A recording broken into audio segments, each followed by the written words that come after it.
अस्सलाम वालेकुम नाजरीन, मैं मोहम्मद असलम हुसैन सियासत की खबरों में आप सबका इस्तकबाल करता हूँ। ताज़ा तरीन वीडियो जो तिहाड़ जेल के अंदर दिल्ली के वजीर सतेंद्र जैन की मुबैना CCTV फुटेज के सिलसिले में सामने आए हैं। इसमें देखा गया है कि आम आदमी पार्टी के रहनुमा के जेल सेल को घर की देखभाल की खिदमत फराहम की जा रही है, यानी VVIP ट्रीटमेंट दिया जा रहा है।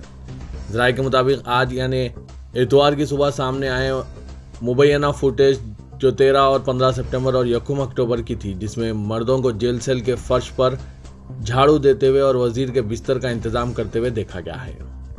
यह बज़ाहिर चौथी CCTV फुटेज है जो जेल दिल्ली के वजीर से मुतालिक सामने आई है। कर्नाटक के चीफ मिनिस्टर बसवराज बोम्मई ने कहा कि इनकी हुकूमत रियासत में यकसा सिविल कोड लागू करने पर संजीदगी से गौर कर रही है। यौम दस्तूर के मौके पर रियासती दारुलहुकूमत में मीडिया से बात करते हुए उन्होंने कहा कि हुकूमत बड़ी संजीदगी से गौर कर रही है कि यूनिफॉर्म सिविल कोड लागू कर दिया जाए, क्योंकि ये कौमी सतह पर BJP के असल मंशूर का हिस्सा है। बसवराज बोम्मई के मुताबिक रियासती हुकूमत मुख्तलिफ रियासतों में UCC लागू करने के लिए बनी कमेटियों का जायजा ले रही है।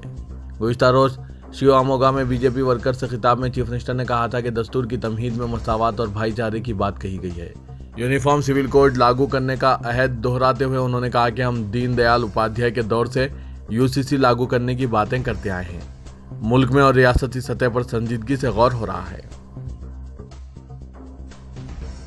सेंट्रल इलेक्शन कमीशन ने कहा है कि अइम्मा मसाजिद को इजाज़ियत देने का 1993 का सुप्रीम कोर्ट का हुक्म दस्तूर की खिलाफ वर्जी है। यह गलत नज़ीर कायम करता है और यह गैर ज़रूरी सियासी तनाज़ा व समाजी अदम हम आहंगी का नुक्ता बन गया है।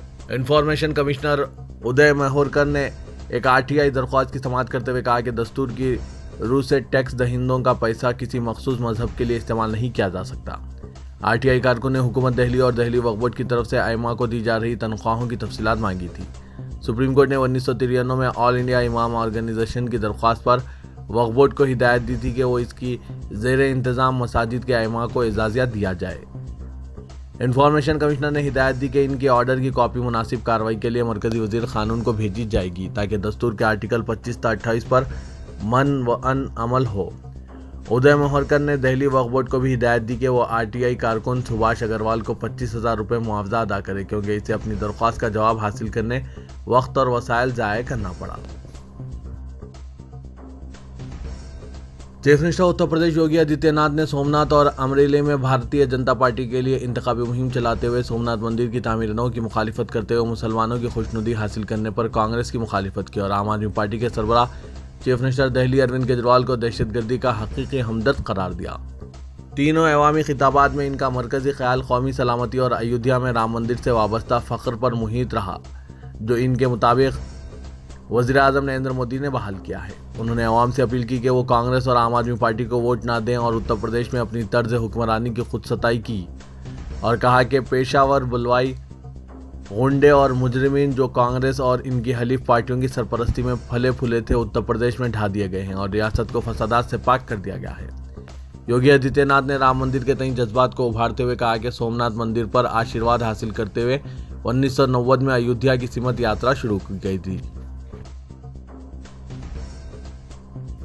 गुजरात में बरसर इख्तियार पार्टी BJP ने बिलाखिर वोटिंग से महज चंद रोज कबल अपना इंतखाबी मंशूर जारी कर दिया है, जिसमें कई वादे किए गए हैं और कई इरादे भी किए गए हैं। यहाँ पार्टी के रियासती सदर दफ्तर में BJP के कौमी सदर JP नड्डा, रियासत के वज़ीर आला भूपेंद्र पटेल और रियासती यूनिट के सदर CR पाटिल ने इंतखाबी मंशूर जारी करते हुए वोटर से अपील की कि वो हर हाल में BJP को ही कामयाब बनाए, ताकि रियासत की तरक्की में कोई रुकावट ना आए। BJP के इंतखाबी मंशूर पर अगर नज़र डालें तो ये बात वाज़ेह तौर पर नज़र आएगी कि इसने कांग्रेस और आम आदमी पार्टी के बाद महज इसलिए मंशूर जारी किया ताकि जो वादे इन दोनों पार्टियों से छूट जाएं वो BJP अपने मंशूर में शामिल कर ले। वैसे कई वादे ऐसे भी हैं जो कांग्रेस ने भी किए हैं और आम आदमी पार्टी ने भी किए। बहरहाल BJP के इंतखाबी मंशूर की खुसूसियत यह है कि इसने बहुत बढ़ चढ़कर वादे किए हैं।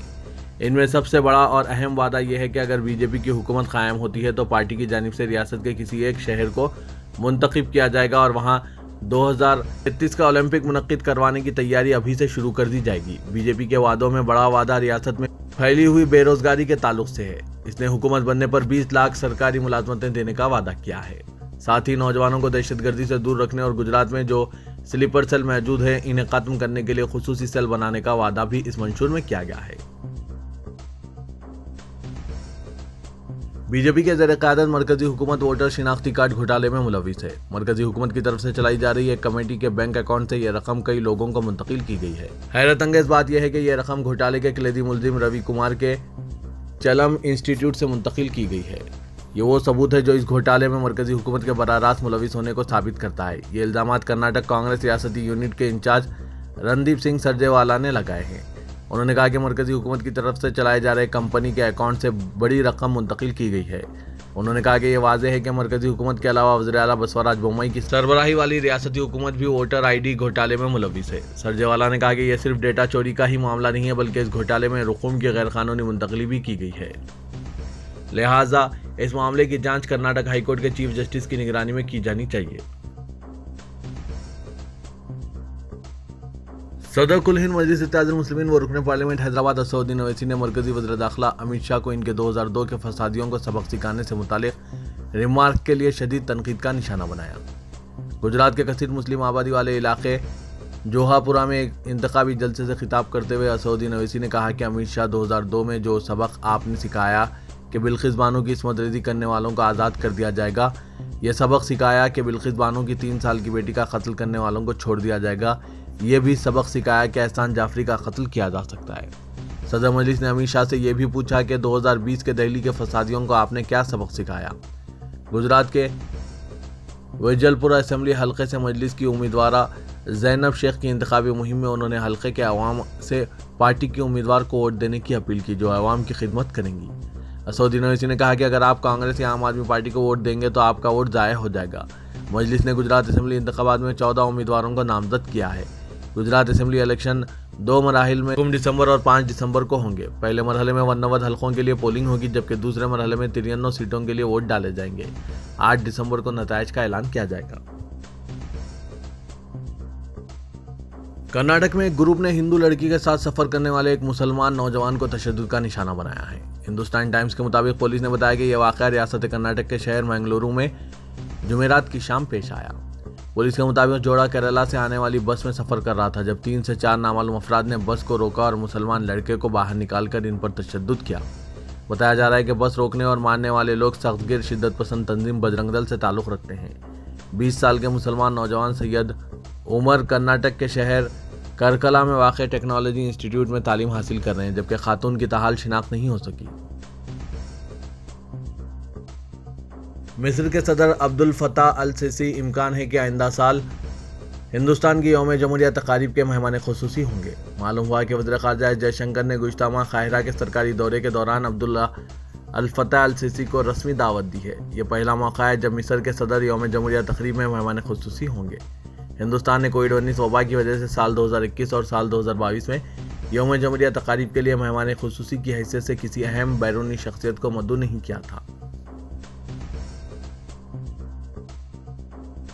वज़ीर आला तेलंगाना के चंद्रशेखर राव ने 28 नवंबर को अजला कलेक्टर्स का इजलास तलब किया है। वाज़ेह के दिसंबर में असेंबली का सरमा इजलास तलब करने का फैसला किया गया है, जिसके पेश नज़र रियासत में जारी तरक्याती काम और फलाही स्कीमात पर अमलावरी का जायजा लिया जा सके। इस ज़िम्मन में चीफ सेक्रेटरी सोमेश कुमार ने तमाम अजला कलेक्टर्स को खुसूसी हिदायत जारी की है। इस इजलास में अहम मौजू धरानी पोर्टल के मसाइल हैं, जिसको बड़ी हद तक हल करने पर तवज्जो दी जा रही है। कांग्रेस लीडर राहुल गांधी की भारत जोड़ो यात्रा को मिली अवामी तायद से ऐसा लगता है कि सियासी कायदीन अब यात्राओं को तरजीह देंगे। आंध्र प्रदेश में तेलुगु देशम लीडर नारा लोकेश ने पदयात्रा का ऐलान किया है, तो तेलंगाना में खुद कांग्रेस पार्टी भी अलग से यात्रा पर गौर कर रही है। रियासत में मुसलसिल नाकामियों का सामना कर रही कांग्रेस पार्टी अवाम के दरमियान पहुंचने की हिकमत अमली तैयार कर रही है। पदयात्रा की जाए या बस यात्रा का एहतमाम किया जाए, इसका जायजा लिया जा रहा है। असेंबली इंतखाबात के लिए सिर्फ 1 साल का वक्त बाकी रह गया है, लिहाजा कोई ना कोई ख़तई फैसला करके माह दिसंबर से यात्रा शुरू करने के मंसूबे को खतियत दी गई है। अलहदा तेलंगाना की तश्कील के बाद कांग्रेस को मुसलसिल नाकामियों का सामना करना पड़ रहा है और साथ ही कांग्रेस अरकान असेंबली, अरकान कौंसल और दीगर कायदीन ने सियासी वफादारियां तब्दील करके कांग्रेस के उभरने में रुकावटें पैदा कर रही है। दोबाग और हुजराबाद असेंबली हल्कों के ज़मीनी इंतखाबात में बीजेपी ने टीआरएस से इसकी नशिस्तें छीन ली है।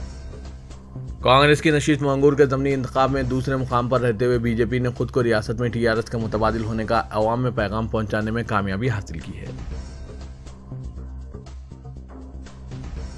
तेलंगाना के राजभवन के करीब पुलिस की जानिब से बड़े पैमाने पर पुलिस बंदोबस्त किया गया है। वाजरे के किसानों के मसाइल के हल, जंगलात के तहफुज कानून 2022 को वापस लेने का मुतालबा करते हुए मुल्क भर में कई रियासतों में चलो राजभवन प्रोग्राम की अपील की गई थी।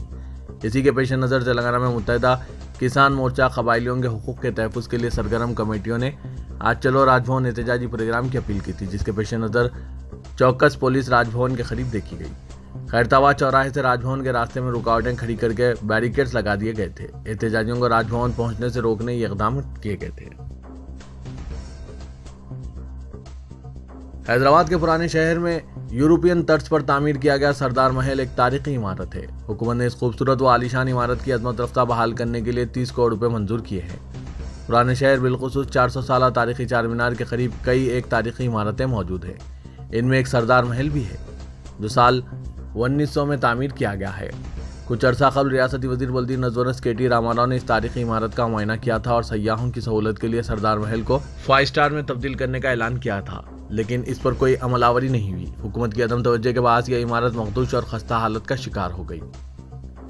हुकूमत ने हाल ही में तारीखी इमारतों और वर्सा का तहफ़्फ़ुज़ करने और इसकी अज़मत रफ्ता बहाल करने की मुहिम का आगाज़ किया है। इस फहरिस्त में सरदार महल इमारत को भी शामिल किया गया है।